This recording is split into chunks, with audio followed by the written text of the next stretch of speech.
আসসালামু আলাইকুম। আজ ২৯ সেপ্টেম্বর ২০২৫ খ্রিস্টাব্দ, ১৪ আশ্বিন ১৪৩২ বঙ্গাব্দ, ৬ রবিউল সানি ১৪৪৭ হিজরি, সোমবার।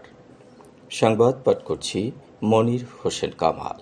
প্রথমেই শুনবেন সংবাদ শিরোনাম। ৪ অক্টোবর থেকে বন্ধ থাকবে ইলিশ শিকার। বরগুনায় ডেঙ্গুতে আরও একজনের মৃত্যু। নতুন আক্রান্ত ৬১।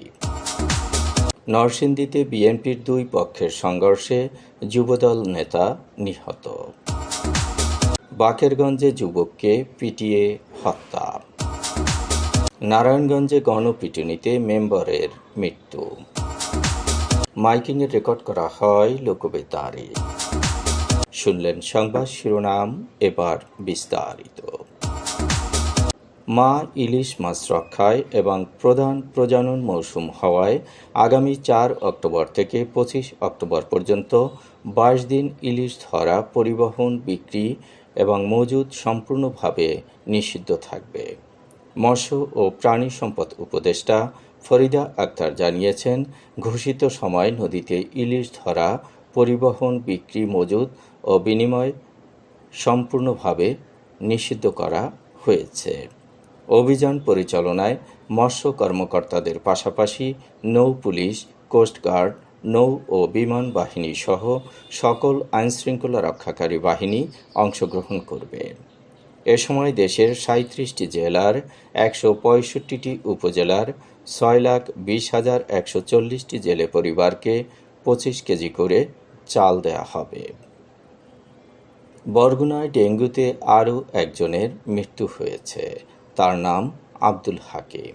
নতুন করে ডেঙ্গুতে আক্রান্ত হয়েছে ৬১ জন। এ নিয়ে জেলায় মোট আক্রান্তের সংখ্যা ৭,৪১৫ জন। বরগুনার civil surgeon doctor Mohammad Abul Fattah জানিয়েছেন, গত ২৪ ঘণ্টায় বরগুনা সদর উপজেলায় ৪৩, আমতলী ৪, বেতাগী ১, বামনা ৩, তালতলী ৩ ও পাথরঘাটায় ৭ জন নতুন করে আক্রান্ত হয়েছেন। জেলায় ডেঙ্গুতে আক্রান্ত হয়ে চিকিৎসাধীন আছেন ১৪৯ জন।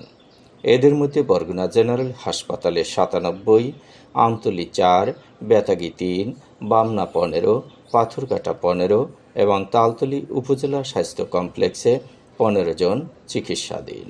এখন পর্যন্ত বরগুনা সদর উপজেলায় ৫,৯৭৮, তালতলী ১৮৯, বামনা ৩৩৬, বেতাগী ১৫৮, আমতলী ১০২ এবং পাথরঘাটা উপজেলায় ৬৫২ জন আক্রান্ত হয়েছেন।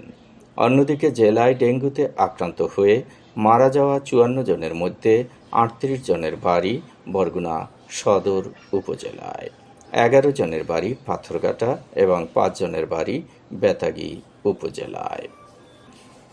নরসিংদী সদরের চরাঞ্চলে আবারও বিএনপির দুই পক্ষের সংঘর্ষ হয়েছে। এতে গুলিবিদ্ধ হয়ে যুবদলের স্থানীয় এক নেতা নিহত হয়েছেন। আজ সকালে সদর উপজেলার আলোকবালী ইউনিয়নের মুরাদনগরে এ ঘটনাটি ঘটেছে। চলতি মাসে ওই এলাকায় এ নিয়ে বিএনপির দুই পক্ষের সংঘর্ষে ৩ জন গুলিবিদ্ধ হয়ে নিহত হয়েছেন। আজ সকালে নিহত ব্যক্তির নাম সাদেক হোসেন। তিনি একই এলাকার বাসিন্দা ও ইউনিয়ন যুবদলের যুগ্ম আহ্বায়ক ছিলেন।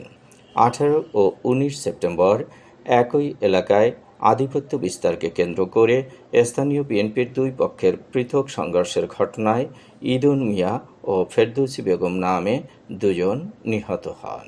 গত বছরের ৫ আগস্টের পর বিএনপির দুটি পক্ষ বিরোধে জড়িয়ে পড়ে। একটি পক্ষে ইউনিয়ন বিএনপির আহ্বায়ক শাহ আলম চৌধুরী এবং আর এক পক্ষে সদ্য বহিষ্কৃত সদস্য সচিব আব্দুল কাইয়ুম মিয়া নেতৃত্ব দিচ্ছেন।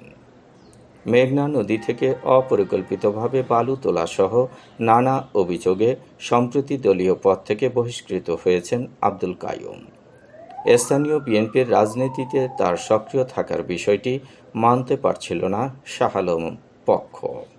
এসব ঘটনার জেরে ১৮ ও ১৯ সেপ্টেম্বর মুরাদনগর গ্রামে সংঘর্ষ হয়। আজ সকালে আবারও দুই পক্ষের মধ্যে সংঘর্ষ শুরু হয়। এ সময় সাদেক হোসেন সহ অন্তত 10 জন গুলিবিদ্ধ হয়ে আহত হন। নরসিংদী সদর হাসপাতালে নেয়ার পর সাদেক হোসেনকে মৃত ঘোষণা করেন জরুরি বিভাগের চিকিৎসক। বাকেরগঞ্জে সোহেল খান নামের এক যুবককে ডাকাত আখ্যা দিয়ে গাছের সঙ্গে বেঁধে পিটিয়ে হত্যা করেছে। গতকাল চরকবাই এলাকা থেকে তার মরদেহ উদ্ধার করেছে পুলিশ। নিহত সোহেল ওই এলাকার নুরুল ইসলাম খানের ছেলে। নিহতের স্ত্রী সাজেদা বেগম জানিয়েছেন, তার স্বামীকে মিথ্যা ডাকাত বানিয়ে পরিকল্পিতভাবে হত্যা করা হয়েছে। কয়েকদিন আগে কবাই চরে তরমুজ চাষের জন্য তার স্বামীর কাছে জমি চেয়েছিল স্থানীয় শাহিন হাওলাদার ও ফিরোজ হাওলাদার। জমি না দেওয়ায় তারা রাতের অন্ধকারে ফোন করে ডেকে নেয় এবং গাছের সঙ্গে বেঁধে নির্যাতন চালিয়ে নির্মমভাবে হত্যা করে। নারায়ণগঞ্জের ২৫০০ গণপিটুনিতে নিহত হয়েছেন শীর্ষ সন্ত্রাসী ও ইউনিয়ন পরিষদের সদস্য সোহেল আহমেদ। আজ সকালে বালিয়াপাড়া এলাকায় এ ঘটনাটি ঘটেছে। নিহত সোহেল ব্রাহ্মণদী ইউনিয়নের ৩ নং ওয়ার্ডের সদস্য ও বালিয়াপাড়া এলাকার মৃত মকবুল হোসেনের ছেলে। বালিয়াপাড়া গ্রামে এক ব্যক্তি দোকানঘর নির্মাণ করছিল। সকাল ৯টার দিকে সোহেল তার ৩ সহযোগীকে নিয়ে বালিয়াপাড়া সায়েমের কাছ থেকে চাঁদা দাবি করে। এক পর্যায়ে তাকে মারধর করলে স্থানীয়রা গিয়ে গ্রামের মসজিদের ইমামকে অবহিত করে। এ সময় মসজিদের মাইকে ঘোষণা দিলে এলাকাবাসী বিক্ষুব্ধ হয়ে তাদের ধাওয়া করে। এ সময় বিক্ষুব্ধরা ঘেরাও করে গণপিটুনি দিলে সোহেল ঘটনাস্থলেই মারা যায়।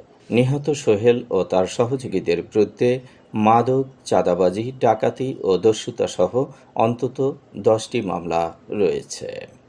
মাইকিংয়ের রেকর্ড করা হয় লোকবেতারে। সুমধুর ও সুস্পষ্ট কণ্ঠে মাইকিংয়ের জন্য লোকবেতারের বিকল্প নেই।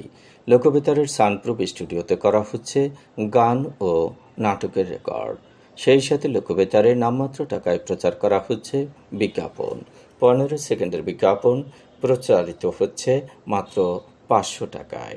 30 সেকেন্ডের বিজ্ঞাপন 1000 টাকা, 45 সেকেন্ডের বিজ্ঞাপন 1500 টাকা আর 1 মিনিটের বিজ্ঞাপন প্রচার করা হয় মাত্র 2000 টাকায়। নির্ধারিত টাকার বিনিময়ে প্রতিদিন কমপক্ষে 5 বার করে পুরো 1 মাস বিজ্ঞাপন প্রচার করা হবে। মাইকিং ও বিজ্ঞাপনের জন্য যোগাযোগ করবেন 0-1-77-55-66-44-5 নম্বরে। এবারে শুনবেন আবহাওয়ার খবর।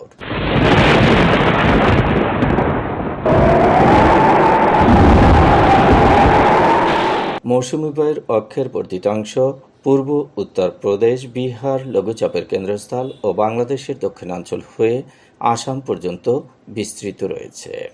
মৌসুমী বায়ু বাংলাদেশের উপর কম সক্রিয় এবং উত্তর বঙ্গোপসাগরে মাঝারি অবস্থায় রয়েছে।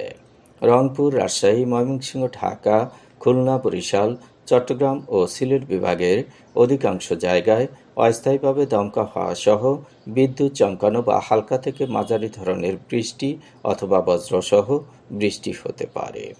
আজ দেশের সর্বোচ্চ তাপমাত্রা ছিল রাজশাহীতে 36.2 ডিগ্রি সেলসিয়াস এবং সর্বনিম্ন তাপমাত্রা ছিল শ্রীমঙ্গলে 23.6 ডিগ্রি সেলসিয়াস। বরগুনার সর্বোচ্চ তাপমাত্রা 32.1 ডিগ্রি সেলসিয়াস, সর্বনিম্ন 25.7 ডিগ্রি সেলসিয়াস। আগামীকাল সূর্যোদয় হবে ভোর 5:50। সংবাদ শেষ করার আগে শিরোনামগুলো আবার পড়ছি। 4 অক্টোবর থেকে বন্ধ থাকবে ইলিশ শিকার। বরগুনায় ডেঙ্গুতে আরও একজনের মৃত্যু। নতুন আক্রান্ত 61। নরসিংদীতে বিএনপির 2 পক্ষের সংঘর্ষে যুবদল নেতা নিহত। বাকেরগঞ্জে যুবককে পিটিয়ে হত্যা। নারায়ণগঞ্জে গণপিটুনিতে মেম্বারের মৃত্যু। মাইকিংয়ের রেকর্ড করা হয় লোকবেতারে। সংবাদ শেষ করার আগে জানিয়ে দিচ্ছি লোকবেতারের সংবাদ জানানোর মোবাইল নম্বর। আপনার এলাকার গুরুত্বপূর্ণ সংবাদ জানাতে ফোন করুন 0177555 664445 নম্বরে। আর লোকবেতারের সাথে যুক্ত হয়ে গান শুনতে চাইলে SMS করুন 0178297347 নম্বরে। মোবাইল করবেন 0195943854 নম্বরে। বিশ্বের সব জায়গা থেকেই শুনতে পারবেন লোকবেতার। লোকবেতার FM.org ওয়েবসাইটের মাধ্যমে শুনুন সরাসরি অনুষ্ঠান। সংবাদ পাঠ এখানেই শেষ করছি।